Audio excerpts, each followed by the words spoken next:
యోహాను సువార్త 6వ అధ్యాయము. అటు తర్వాత యేసు తిబెరియ సముద్రము అనగా గలిలయ సముద్రము దాటి అద్దరికి వెళ్ళెను.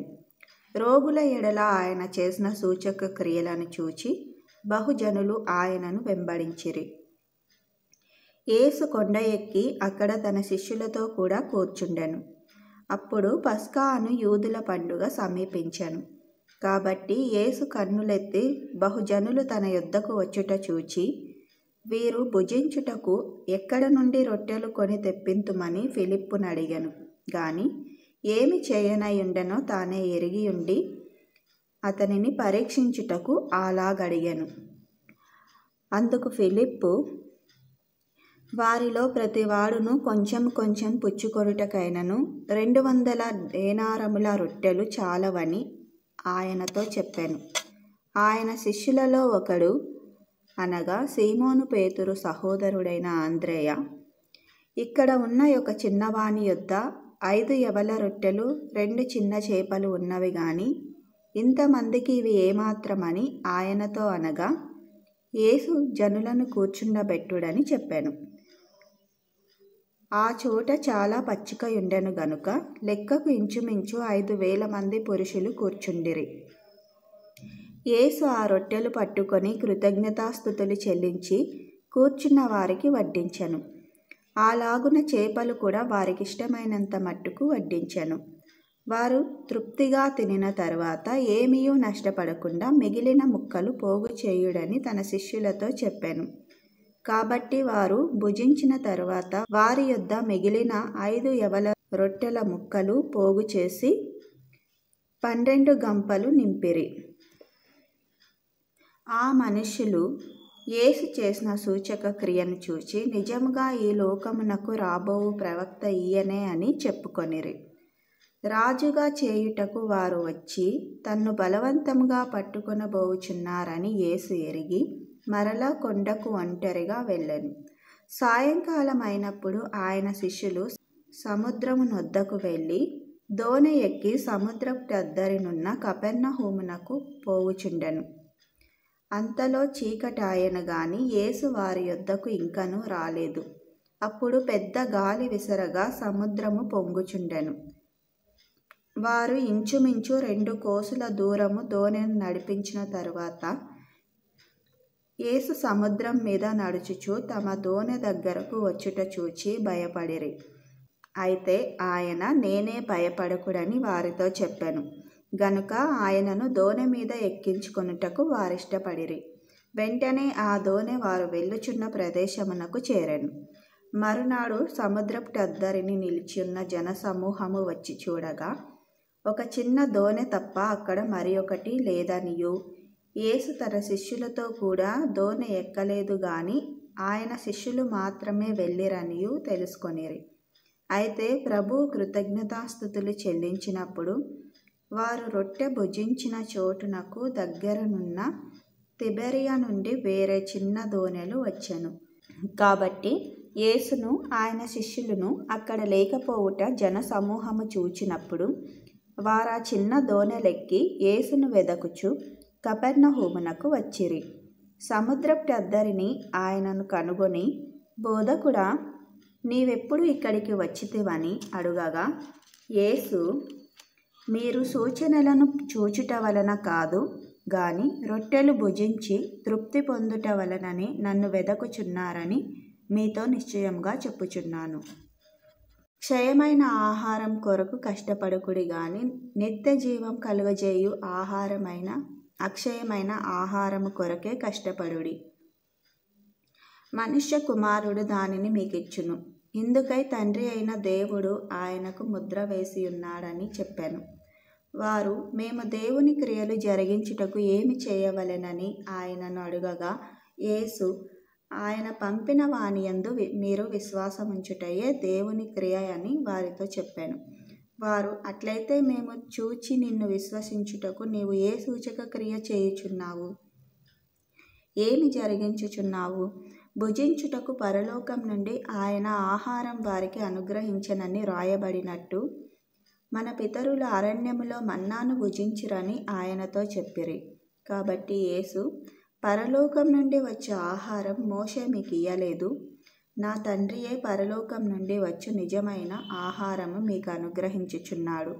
పరలోకం నుండి దిగి వచ్చి లోకమునకు జీవమునిచ్చున్నది దేవుడు అనుగ్రహించు ఆహారమై ఉన్నదని మీతో నిశ్చయంగా చెప్పుచున్నానని వారితో చెప్పాను. కావున వారు, ప్రభువా, ఈ ఆహారం ఎల్లప్పుడూ మాకు అనుగ్రహించుమనిరి. అందుకు యేసు వారితో ఇట్లనెను, జీవాహారము నేనే. నా యొద్దకు వచ్చువాడు ఏమాత్రమును ఆకలిగొనడు. నాయందు విశ్వాసముంచువాడు ఎప్పుడునూ దప్పిగొనడు. మీరు నన్ను చూచియుండియు విశ్వసింపకయున్నారని మీతో చెప్పితిని. తండ్రి నాకు అనుగ్రహించు వారందరూ నా యొద్దకు వత్తురు.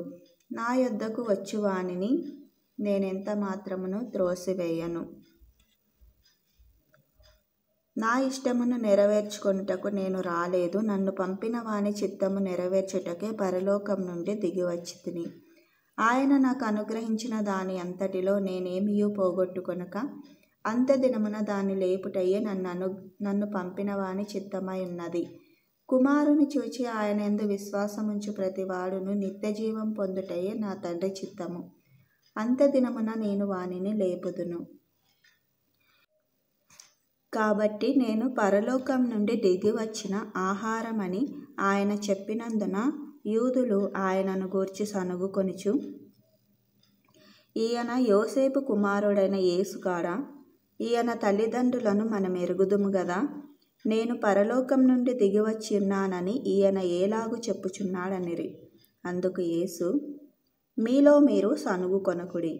నన్ను పంపిన తండ్రి వానిని ఆకర్షించితేనే గాని ఎవడునూ నా యొద్దకు రాలేడు. అంత్యదినమున నేను వానిని లేపుదును.